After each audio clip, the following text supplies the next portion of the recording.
Student HS third semester 2026-27 শিক্ষাবর্ষের ABTA test পেপারের set 4 পৃষ্ঠা নম্বর 46 উক্ত সেটের প্রশ্নপত্রের উত্তরগুলো বাংলা বিষয়ের সমাধান করা হচ্ছে। তো প্রথমেই আমরা দেখে নেব সেট 4-এর এবিটিএ টেস্ট পেপারের 46 পৃষ্ঠার প্রশ্ন উত্তরগুলো, তার 100% সঠিক উত্তর। আদরিণী গল্পে আমরা যে ডাক্তারের পরিচয় পাই তার নাম হলো নগেন ডাক্তার। গল্পের শুরুতেই আমরা দুটো নাম পেয়েছি, একটা হচ্ছে নগেন ডাক্তার আর একটা হচ্ছে কুঞ্জবিহারী বাবু। জয়রাম মোক্তারের পুত্রের সংখ্যা 3টা পুত্র ছিল। তোমরা কমেন্ট করে জানাও তো জয়রাম মোক্তারের কোন ছেলে পরীক্ষায় ফেল করেছিল, অবশ্যই কমেন্টে জানাও। মুসাবিদা শব্দের অর্থ কী? খসড়া। 4 নম্বর প্রশ্ন, আদালত অবমাননার জন্য জয়রাম মোক্তারের জরিমানা হয়েছিল 5 টাকা। এই 5 টাকা মকুবের জন্য জয়রাম মোক্তার কত টাকা খরচ করেছিল, অবশ্যই কমেন্টে জানাও। একটি মাদি হাতি আছে, এখনও বাচ্চা, বিক্রি করবে কিন্তু বিস্তর দাম চাই, দাম হলো 2000 টাকা। 6 নম্বর প্রশ্ন, বাংলা ভাষা কোন ভাষার গদাই লস্করি চাল বলে স্বামীজি মনে করতেন? সংস্কৃত ভাষার। কোন ভাষা প্রাকৃতিক নিয়মে বলবান হচ্ছে এবং ছড়িয়ে পড়ছে? কলকেতার ভাষা। এগুলো বাঙ্গালা ভাষা প্রবন্ধ থেকে প্রশ্নগুলো নেওয়া হয়েছে।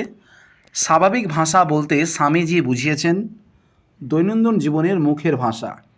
কবি শ্রীজাত ধর্মের দখলদারিকে কি বলেছেন? সঠিক উত্তর হচ্ছে প্রাতিষ্ঠানিকতা। তো এখানে তো অপশন তো নেই, তো আমরা যেটা বলবো সেটা হচ্ছে প্রতিষ্ঠান অনুগত্য, অর্থাৎ যারা বেশি ধর্ম নিয়ে টানাটানি করে কবি শ্রীজাত তাদেরকে বলেছেন যে সেটা আসলে ধর্মই না, সেটা হচ্ছে প্রাতিষ্ঠানিকতা, অর্থাৎ যারা প্রতিষ্ঠানকে নিয়ে বেশি লাফালাফি করে।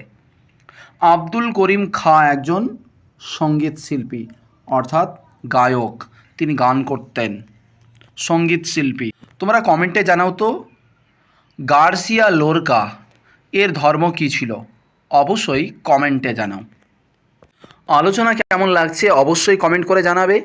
তুমি যদি ক্লাস 12-এর থার্ড সেমিস্টারে যদি হয়ে থাকো তাহলে চ্যানেলটা অবশ্যই সাবস্ক্রাইব করবে, আর আমাদের সাজেশন যদি ভালো লেগে থাকে অবশ্যই লাইক করতে একদম ভুলো না।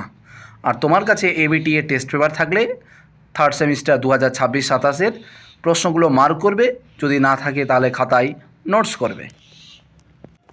11 নম্বর, সপ্তডিঙা কথাটি সাধারণভাবে যে কাব্যধারার সঙ্গে যুক্ত? মঙ্গল কাব্য। শানিত ইস্পাত খণ্ড বলতে বোঝানো হয়েছে ওসিকে, তলোয়ারকে, যা অভঙ্গুর। জাদুয়াস্য সিন্ধু জলে যা সাজে সপ্তডিঙা। এত এত ধর্ম কিন্তু একই গ্রহেই থাকে। বিশ্ব সংসার ওনারই হাতে, বক্তা হলেন দুর্পদ। 16 নম্বর, দামার যে রোগ হয়েছিল বসন্ত। তার সঙ্গে কবিতায় কবি সঙ্গে কি নিতে বলেছেন? কাপড় চোপড়। তোমরা কমেন্ট করে জানাও তো তার সঙ্গে কবিতাটির কবিকে। ভাষাবিজ্ঞানের বহুল প্রচারিত শাখা হলো 3টি। পারল তত্ত্বের প্রবক্তা হলেন ফেদিনাদা সসর। খণ্ডধ্বনির অপর নাম বিভাজ্য ধ্বনি। তোমাদেরকে আবার জানাই, এইচএস থার্ড সেমিস্টার উচ্চ মাধ্যমিক পরীক্ষায় 40টি প্রশ্ন থাকবে, সবগুলোই ক্রিটিক্যাল এমসিকিউ টাইপ, প্রত্যেকটার অপশান থাকবে। প্রশ্ন কোনোটা শূন্যস্থান, কোনোটা ডায়াগ্রাম, কোনোটা ছক, বিভিন্ন টাইপের হবে। তো টোটাল 40টা প্রশ্ন থাকবে, তার সঙ্গে 40টারই কিন্তু অপশান থাকবে।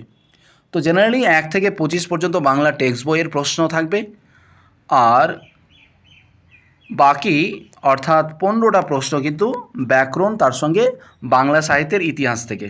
তো আমি যে প্রশ্নগুলো গোল করে রেখেছি এগুলো সব থেকে বেশি ইম্পর্টেন্ট, এগুলো ভালো করে পড়লেই কিন্তু তোমরা কিন্তু 15টাতে 15টাই কিন্তু কমন পেয়ে যাবা। যেমন ভাষাবিজ্ঞানের বহুল প্রচারিত শাখা কটা? তিনটায়। গোল করে রেখেছি, ইম্পর্টেন্ট। খণ্ডধ্বনির অপর নাম কি? বিভাজ্য ধ্বনি, ইম্পর্টেন্ট। যা গোল করে দেওয়া আছে তোমরাও করবে, আর এইগুলো বেশি করে পড়তে হবে। 21 নম্বর, বাক্যের সুরের ওঠাপড়াকে বলা হয় সুর তরঙ্গ, খুব ইম্পর্টেন্ট। শব্দার্থ তত্ত্বের আলোচ্য বিষয় হলো মানব ভাষার ব্যবহৃত বিভিন্ন শব্দের। থিসরাস শব্দের ব্যুৎপত্তিগত অর্থ হলো রত্নাগার, খুব ইম্পর্টেন্ট। তোমরা জেনে রাখবে যে থিসরাস কোন শব্দ? উত্তর হচ্ছে গ্রিক শব্দ। তুলনামূলক ভাষাবিজ্ঞানের সূত্রপাত করেছিলেন স্যার উইলিয়াম জোন্স। শৈলী বিজ্ঞানের দিক থেকে লিখন শৈলীর বিচার হলো নৈব্যক্তিক বিচার।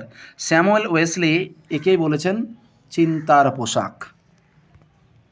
তোমাদের আবার জানিয়ে দিই, বাংলা টেক্সট বইয়ের থেকে যে প্রশ্নগুলো পরীক্ষায় আসবে এগুলো তো কম বেশ সবাই পারে। যেখানে ছাত্ররা গুলিয়ে ফেলে এবং ভুলভাল করে সেটা হচ্ছে যে ব্যাকরণ, তার সঙ্গে বাংলা সাহিত্যের ইতিহাস। তো জেনারেলি আমি যেগুলো গোল করে রেখেছি সেগুলোই ভালো করে পড়লেই কমন কিন্তু তোমরা পেয়ে যাবা। ল ধ্বনিটি হলো পার্শ্বিক ধ্বনি, খুব ইম্পর্টেন্ট। আর র হচ্ছে আবার কম্পিত ধ্বনি। 27 নম্বর, বিলেতি ডিগ্রিধারী প্রথম ভারতীয় মহিলা চিকিৎসক ছিলেন কাদম্বিনী বসু। সর্বপ্রথম বাংলা ধ্রুপদ রচনা করেন রামশঙ্কর ভট্টাচার্য। কুস্তি কোন দেশের জাতীয় খেলা? জাপান, খুব ইম্পর্টেন্ট। ডাক্তার নীলরতন সরকারের সঙ্গে যৌথভাবে কলকাতা মেডিকেল কলেজ প্রতিষ্ঠা করেন সুরেশচন্দ্র সর্বাধিকারী। এবারে শূন্যস্থানের প্রশ্ন, সমবেত ভদ্রলোকগণ ড্যাশ বন্ধ করিয়া হাত গুটাইয়া বসিলেন। ক্রিয়া, তারা যে তাস পাশা খেলা করছিল, আদরিণী গল্প থেকে নেওয়া হয়েছে। চলিত ভাষায় কি আর ড্যাশ হয় না? শিল্প নৈপুণ্য, বাঙ্গালা ভাষা। নিশ্চিত পৌঁছবে সই তৃষ্ণাহর ড্যাশ দ্বীপে, খরজুরের দ্বীপে। 34 নম্বর প্রশ্ন, ক্রম অনুযায়ী সাজাতে হবে। 1 নম্বর বলছে নগেন্দ্র বাবু বলিলেন, তাই তো সব মাটি। মোক্তার মহাশয় বলিলেন, কেন রে, হাতি পাওয়া গেল না? সন্ধ্যার কিছু পূর্বে জয়রাম বৈঠকখানায় বসে পাশা খেলা দেখছিলেন। কুঞ্জবাবু নিরাশ হয়ে বলে উঠলেন, পাওয়া গেল না?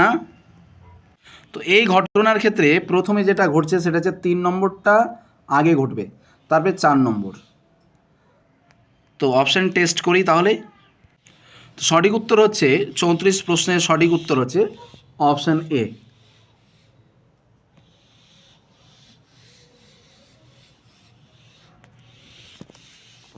এবারে 35 সত্য মিথ্যা আছে। যারা লোকহিতে এসেছেন তারা সকলেই সাধারণ লোকের ভাষায় অসাধারণকে শিক্ষা দিয়েছেন। এটা ভুল। যে ভাষায় নিজের মনের দর্শন বিজ্ঞান চিন্তা, এটা ঠিক আছে। তারপরে ভাষা হচ্ছে উন্নতির প্রধান উপায় লক্ষণ। তাহলে মিথ্যা সত্য সত্য, অপশান বি। 36 নম্বরে এখানেও সত্য মিথ্যা আছে। মাঝে মাঝেই কেউ না কেউ এসে দৌড়ে দাঁড়াচ্ছে, সত্য। বাড়ির সামনে বট গাছে একটা কাক চেঁচিয়ে ওঠে, এটা মিথ্যা। তাহলে সত্য মিথ্যা।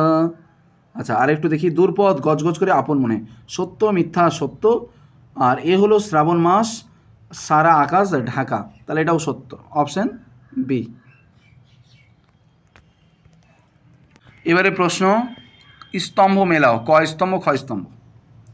স্বরধ্বনি ও ব্যঞ্জনধ্বনি বিভাজ্য ধ্বনি, অর্থাৎ 1-এর ডি। 1-এর ডি আর কোথায় আছে? শুধুমাত্র অপশান এতে আছে, এটাই, আর দেখার প্রয়োজন নাই। এভাবেই চালাকি করে উত্তরগুলো করতে হবে। আমি গোল করেছি স্বরধ্বনি ব্যঞ্জনধ্বনি, এগুলো এমসিকিউ আসতে পারে। বাক্যের সুরের ওঠাপড়াকে কী বলা হয়? সুর তরঙ্গ। বাংলা ব্যঞ্জনধ্বনি সংখ্যা 30টি।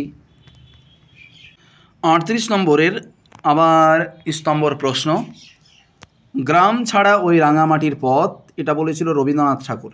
1-এর ডি, অপশান টেস্ট করি। 1-এর ডি শুধুমাত্র অপশান এতেই আছে, আর কোথাও নেই। এবারে 39 নম্বর বিবৃতি কারণের প্রশ্ন, যেন সে ধর্মই নয় প্রাতিষ্ঠানিকতা। ঠিক আছে, যে তোমাকে শিখিয়েছে দখলের কথা, যেন সে ধর্মই নয় প্রাতিষ্ঠানিকতা। তাহলে দুটোই ঠিক, প্রথমে আর ঘটবে তারপরে এ ঘটবে। তাহলে এ ও আর উভয় ঠিক, আর এ এর সঠিক কারণ। লাস্ট প্রশ্ন, জানো আমি আজ 20 বছর ধরে তাদের এস্টেটের বাধা মোক্তার, আমাকে বাদ দিয়ে তারা তোমাদের নিমন্ত্রণ করবে, এটা কি করে সম্ভব? মনে রাখো, উক্তিটির মধ্য দিয়ে বক্তার মানসিকতার, এটা দাম্ভিকতার পরিচয় দিয়েছেন। তো এই হলো ABTA test paper HS third semester 2026-27 সেশনের বাংলা 4 নম্বর সেট এসি 46 পৃষ্ঠার সমস্ত প্রশ্নের উত্তরগুলি 100% সঠিক উত্তর দেওয়া হলো। তোমরা প্রত্যেকেই দাগিয়ে নেবে, যাদের কাছে টেস্ট পেপার নেই তোমরা সঙ্গে সঙ্গে নোট করবে, আর যে প্রশ্নগুলো গোল করে রেখেছি সেগুলো ভালো করে পড়বে। আবারও বলি, যারা ক্লাস 12-এ থার্ড সেমিস্টারে রয়েছো তারা অবশ্যই চ্যানেলটাকে সাবস্ক্রাইব করবে।